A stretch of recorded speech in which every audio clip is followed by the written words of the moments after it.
Lutero, ¿te acuerdas de este señor? De Martín Lutero, y sus ideas conmocionaron a la iglesia. Como ya se había inventado esta medio pendejadita, la imprenta, sus ideas pues se difundieron rápido y la gente empezó a gustarle lo que él predicaba. Además, Lutero contaba con el apoyo de los príncipes alemanes, pero no con el apoyo del emperador del Sacro Imperio. Oigan, pues claro que los príncipes se querían volver protestantes, así podían quedarse con las tierras de la iglesia y ser más poderosos. En el año de 1519 fue nombrado emperador de Alemania el rey Carlos V o Carlos I de España, quien convocó esta reunión que estamos viendo aquí, que se llamó el Concilio de Worms. Es chistoso porque esa palabra en inglés quiere decir gusanos. Bueno, fue una reunión para discutir los principales problemas políticos y religiosos creados por este señor y su reforma, por Martín Lutero. Lutero se reafirmó en sus creencias, porque su conciencia así se lo dictaba, y la iglesia lo desautorizó. Lo condenaron, ¿adivinen a qué? A morir en la hoguera. Pero lo salvó este señor, el señor Federico el Sabio de Sajonia, un príncipe que lo escondió en su castillo de Wartburgo. Allí, Lutero tradujo la Biblia al alemán, ¿se acuerdan? Como había hecho Hus al checo y Wycliffe al inglés. Para conseguir el apoyo de los nobles, Lutero promovió que los bienes de la iglesia pasaran a manos de los laicos, o sea, los que no eran de la iglesia. Los caballeros y campesinos quisieron participar en este reparto de las tierras. Se declararon protestantes y seguidores de Lutero y empezaron, miren, sangrientas luchas. Lutero, horrorizado, le pidió a la alta nobleza aplastar a los campesinos y así lo hicieron. A la larga, la alta nobleza, reyes y príncipes se quedaron con los bienes de la iglesia y no les dejaron nada a los campesinos. Las guerras terminaron cuando en 1529 se aceptó reconocer que ahora había territorios protestantes, es decir, pedazos de Europa que ya no eran católicos, que ya no pertenecían al Sacro Imperio Romano. Esto, sin embargo, pues no convenció mucho a los protestantes y estalló la guerra entre católicos y protestantes. Ambos bandos defendieron su doctrina con las armas. Esta guerra finalizó en el año de 1555 con la pacificación de Augsburgo. Esta es una representación de la pacificación de Augsburgo. Se reconoció el luteranismo, se concedió a los príncipes la libertad de culto. Ojo, esto es muy importante. Esto quiere decir que cada príncipe podía tener la religión que quisiera en su reino. Se reconoció que muchas tierras ya no pertenecían a la iglesia. Se estableció que la religión de cada soberano sería la religión de su pueblo. Y se reconocieron dos religiones únicas en Europa. ¿Cuáles? Pues sí, la católica y la protestante. Listo. Desde Alemania, el luteranismo se extendió por el norte de Europa, en países como Suecia, Dinamarca y Noruega. Y en el transcurso del siglo XVI se impuso en los países bálticos, donde se construyeron iglesias nacionales bajo la autoridad de su soberano. Bueno, esto sigue. Hubo otros reformadores, hombres que siguieron lo que decía Lutero. Entre ellos este, también se llamaba Juan, todo es una coincidencia, se llamaba Juan Calvino.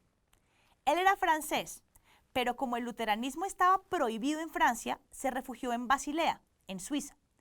Y en 1538 decidió organizar la reforma allí, es decir, inscribir el protestantismo en Suiza. Este señor, Juan Calvino, escribió dos grandes obras. La institución de la religión cristiana, que era un manual para construir una ciudad de Dios nueva e instruir la religión cristiana en el corazón mismo de los fieles. En su otra obra, Las ordenanzas eclesiásticas, quiso convencer a los que no aceptaban la reforma. Este señor, Calvino, creía que el hombre no se salvaba por la fe, sino que su suerte estaba predestinada por la voluntad divina. Es decir, era elegido o no por Dios desde antes. Esta teoría se llama la teoría de la predestinación, según la cual unos están llamados a ser elegidos y otros a ser condenados. sin que sus buenas o malas acciones puedan influir en su destino eterno. El elegido amará siempre el bien, porque todas las acciones lo guían a la gracia divina. En cambio, el condenado siempre hará el mal, sin poderse sustraer de la voluntad divina. Concibió un Dios enérgico, presente y en acción, por lo que el cristiano debía vivir siempre vigilante, en tensión y cumplir los preceptos de Cristo. Calvino solo admitió 2 sacramentos, el bautismo y la comunión. Suprimió todas las ceremonias del culto, quitó el altar, el crucifijo y la jerarquía entre los sacerdotes, a quienes llamó pastores o ministros. Todos eran elegidos por los fieles y todos eran iguales. El culto lo redujo a la oración y al canto de los salmos. La vida pública y privada debía ser un constante homenaje a Dios para dar testimonio de su gloria. La entrega debía ser total a Dios a través de la vida activa. Y el trabajo era un medio para glorificar a Dios y para suprimir en el hombre los instintos carnales. Acatar las disposiciones divinas contenidas en los evangelios, dando paso a un gobierno teocrático. Ya te explico qué es eso. Calvino fundó la Academia, un gran seminario del cual salieron los misioneros de la nueva religión, animados por su fe. El calvinismo logró fortificar el espíritu de independencia individual y sus seguidores formaron comunidades libres, que eran democráticos y no estaban subordinadas, es decir, no estaban bajo el mando de un príncipe, como si era el caso del luteranismo. De estos movimientos protestantes, el calvinismo fue el que más se alejó del catolicismo. Desde Ginebra, que queda en Suiza, este movimiento se propagó. Miren, les voy a mostrar por dónde se propagó. Suiza queda como por aquí.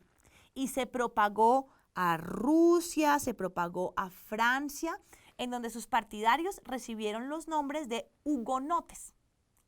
Su propagación allí dio origen a sangrientas luchas, otra vez aquí en Francia, que despedazaron a Francia en la segunda mitad del siglo XVI. Inglaterra, que estaba por aquí, Escocia y los Países Bajos recibieron su influencia. Y esta influencia incluso, ¿saben qué pasó? Llegó hasta América a través de los colonos ingleses. En los países anglosajones a estas personas se les llamó presbiterianos.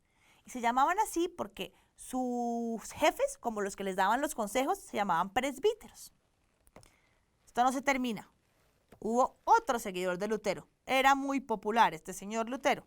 Y se llamó, este no se llamaba Juan, Ulrico Zwinglio. Chistoso ese nombre. Zwinglio. Este señor nació en 1484 en el cantón de Zúrich, en Suiza, en una familia de campesinos acomodados. Hizo sus estudios sacerdotales en Suiza y pasó luego a la Universidad de Viena, donde inició su formación como humanista. ¿Se acuerdan? El hombre en el centro del universo. Ordenado sacerdote, se radicó en Basilea y comenzó a romper con la iglesia en 1519, a causa del problema de las indulgencias. A él tampoco le gustaba eso de la venta del perdón. Se dejó influenciar por las ideas de Lutero, pero desarrolló sus propias ideas. Rompió de manera radical con la Iglesia Católica, condenó la misa, la veneración de las imágenes. No le gustaba la vida monástica ni los votos de pobreza, castidad ni obediencia. La principal característica de la reforma de Zwinglio fue la unión entre la Iglesia y el Estado. Es decir, pensó en un sistema teocrático en el que la sociedad civil se identifica con la sociedad religiosa y la política y la religión se vuelven uno.